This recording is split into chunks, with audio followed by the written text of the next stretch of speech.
Ya kalau gua kan memang dari dulu udah jadi artis ya. Artis film maupun artis eh, apa sih musik ya. Jadi di dunia film gue juga udah tergabung dengan Parvi, Persatuan Artis Film Indonesia itu sejak tahun 1999. Dan yang masuk Parvi itu kan harus artis. Nggak bisa kalau nggak artis masuk Parvi, nggak boleh. Dan gue tergabung di organisasi VRI ya, Vokalis Rock Indonesia. Itu yang dipimpin oleh Bang Eki Lamoh. Di situ banyak juga artis-artis rock Indonesia yang tergabung di VRI kan, Vokalis Rock Indonesia. Itu adalah legitimasi gue terkait dengan pernyataan-pernyataan gue selama ini yang gue bilang gue adalah artis. Kalau bukan artis nggak bisa masuk situ gitu. Dan sekarang ini gue presiden artis, presiden perkumpulan artis Republik Indonesia Perari, dan itu tercatat ahunya di Kemenkumham dan Kementerian Kebudayaan. Jadi selama ini gue ngaku artis, bukan ngaku, gue dilegalkan oleh negara, malah diakui oleh negara, bukan ngaku-ngaku. Makanya wakil ketua umum gue di Perari kan Charlie Van Houten, Charlie Setiaben. Jadi itu yang gue bilang kalau bukan artis nggak bisa masuk situ. Nah, yang mendasari abang nih, apakah emang dari dulu tuh punya bakat seni sehingga ibaratnya saat ini tuh abang mau meluncing lagu dengan berjudul Rasa gitu loh? Lagu gue tuh udah banyak banget. Lagu gue tuh dulu tahun 94 ya. Dulu band gue kan Kaca Band. Terus akhirnya gue bikin band Black Rose. Cuman bedanya kan waktu itu gue bareng sama Stinky kan. Stinky meledak, gue melempem kan gitu. Gue alot gitu kan, kayak kerupuk kena air kan gitu. Jadi gue main film itu sekolah acting di CNN agensi di Jalan Musi Tanah Abang itu, punyanya Pak Sarjono Sutandar ya almarhum. Itu gue tahun 92 apa 93 gitu, gue sekolah acting sampai 3 tahun. Dan sekolah acting itu memang menyalurkan anak-anak sekolah acting itu ke film. Makanya film gue kan dulu main di Pondok Pajon, terus Tahta bareng Pak Matius Mucus ya kan, di Pondok Indah tuh, di Tenda Biru kalau dulu panggilnya, tahun 90 sekian ya. Terus tahun 99 gue masuk ke Parvi, gue main di beberapa film termasuk di Genta Buana gitu kan, film laga. Tetapi gue bukan pemeran papan atas gitu loh. Gue bukan pemeran utama, gue pemeran papan penggilesan gitu. Makanya gue udah gitu tampilan gue dari dulu kan gondrong gitu, gondrong berubah-ubah, ntar cepak gondrong lagi, jadi orang pangling gitu. Nah sekarang gue bikin film, gue bikin musik, itu udah memang band gue Vertical Blue sebelum covid itu udah launching, bisa lihat di YouTube kan. Vertical Blue tuh lagunya ada Malam, ada Falling in Love, ada Rasa, ada Energi, terus ada apa lagi tuh, ada 6 lagu itu yang memang di recycle tuh bagus banget gitu loh. Hanya saja waktu itu kita kalah dengan musik-musik Korea, makanya waktu itu lagu gue nggak meledak. Nah sekarang mungkin orang udah jenuh dengan musik Korea, lagu gue meledak lagi, lagu era 90-an.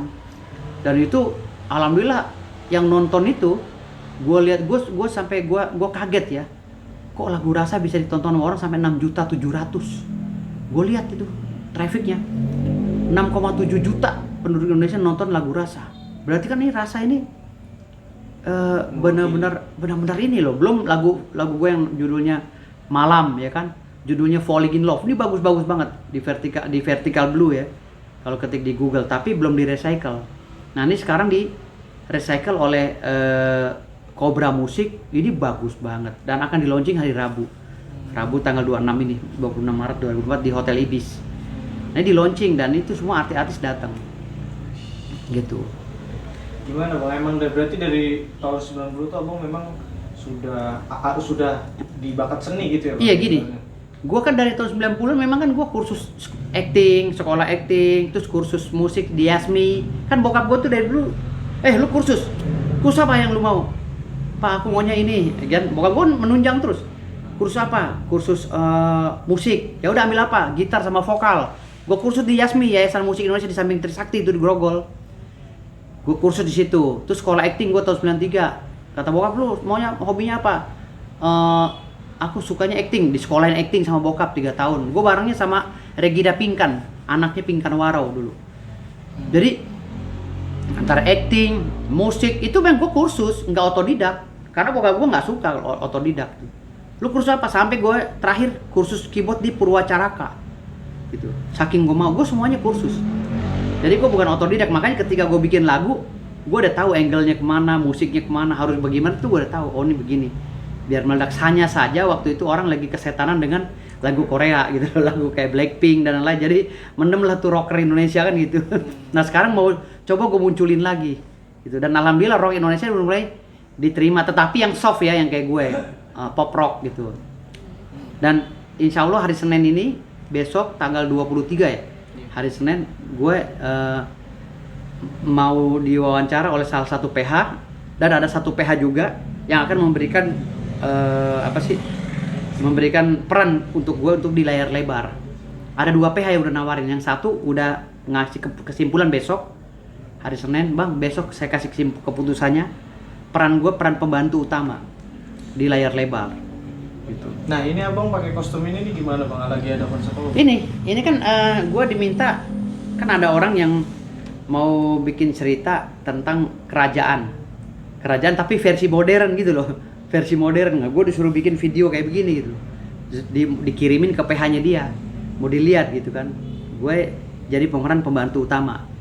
Jadi makanya gue bikin video begini pas lo datang gitu, bikin video kirim.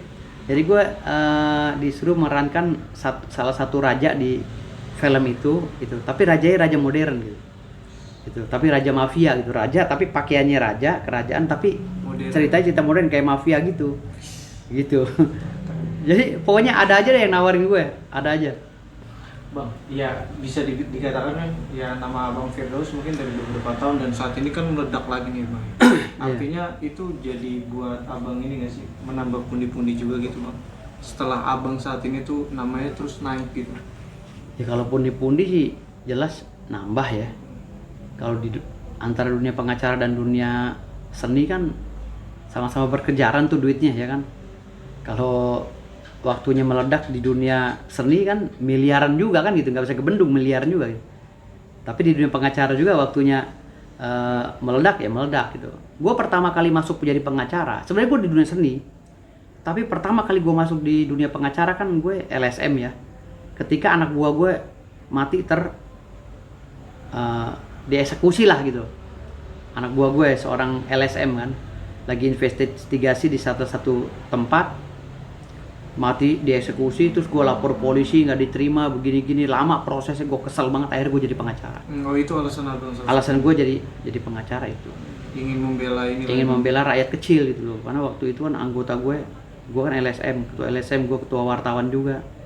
Jadi ketika mereka investigasi, tahu-tahu mau ngangkat satu kasus besar, tahu-tahu dia mati di sana, dikeroyok gitu, dibuang di selokan mayatnya. Nah mulai dari situ gue ada bukan dendam ya, wah kayaknya hukum buat rakyat kecil susah banget gitu kan, gue harus jadi pengacara. Gue jadi pengacara, akhirnya gue perdalam hukum gitu. Bang ini kan pengacara juga, musik juga, main film iya nih bang, mantan penjahat juga ya. Kira-kira apa sih, netizen mungkin bertanya, apa sih yang mungkin abang yang pengen abang dapetin lagi gitu selain di dunia ini? Sebenarnya sih ya yang di dunia ini ya, sebenarnya sih itu gue ini mengalir, hidup gue ini mengalir.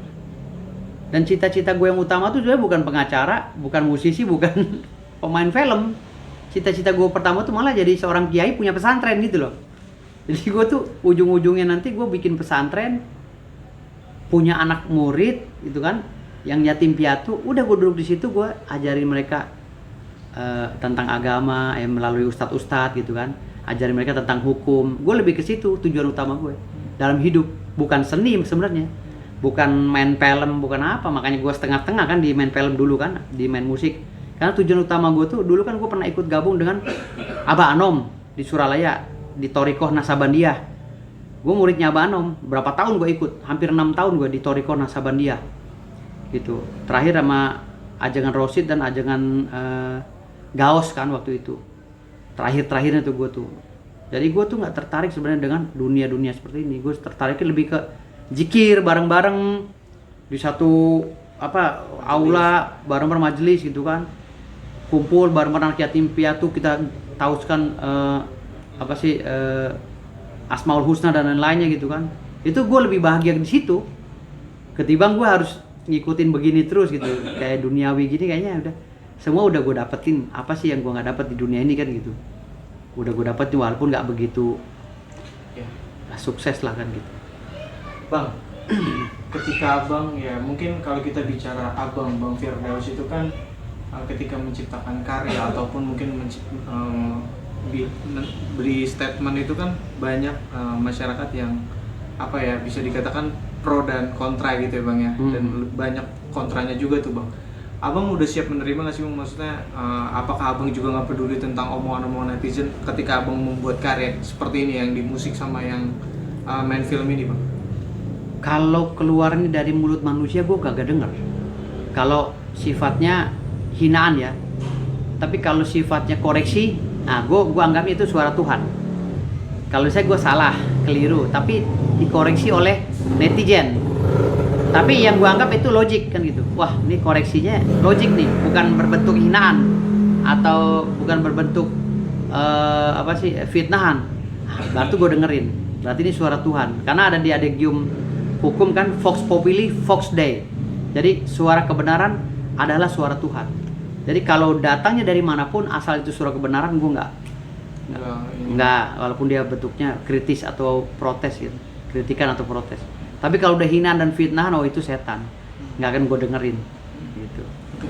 Bang, tapi dalam menciptakan karya ini abang percaya diri ya Bang ya? Maksudnya main film juga musik, karena abang mungkin sudah menguasai atau seperti apa Bang? Gue ini kan dikenal sama orang Indonesia ini, khusus seniman ya, pencipta pembuatan film dari handphone. Waktu itu kan orang pakai kamera kayak gini kan, orang pakai kamera besar. Terus gue bilang, gue bikin film kenapa harus pakai kamera? Sekarang udah ada handphone. Gue pakai handphone tuh, handphone Oppo waktu itu gue bikin film. Dan filmnya itu nggak pakai skenario, langsung aja jadi. Dan memang gue setiap main film tuh nggak pernah baca skenario, gue baca langsung improv. Gitu. Gue nggak suka kalau baca tuh kaku kayaknya gitu. Improv aja gitu. Jadi gue tahu, oh gue perannya sebagai ini, muka gue harus bagaimana, mulut gue harus gimana kan gitu. Jadi gue tuh setiap bikin film, setiap bikin musik itu nggak pernah yang namanya di skate dulu, ditulis dulu, nggak pernah. Langsung aja di situ. Nadanya begini, atau bikin film actingnya harus begini. Dan gue pernah bikin film, judulnya Pepesan Kosong dan beberapa film lainnya di PH gue. Itu gue bikin versi YouTube yang pakai kamera, gue syuting. Pemainnya semua rata-rata bukan orang film, orang yang lagi pada bengong lewat, gue ajar sini lo, lu perannya sebagian ini, coba begini gigi, kamera action, salah, ulang lagi kamera action gitu. Jadi filmnya gitu.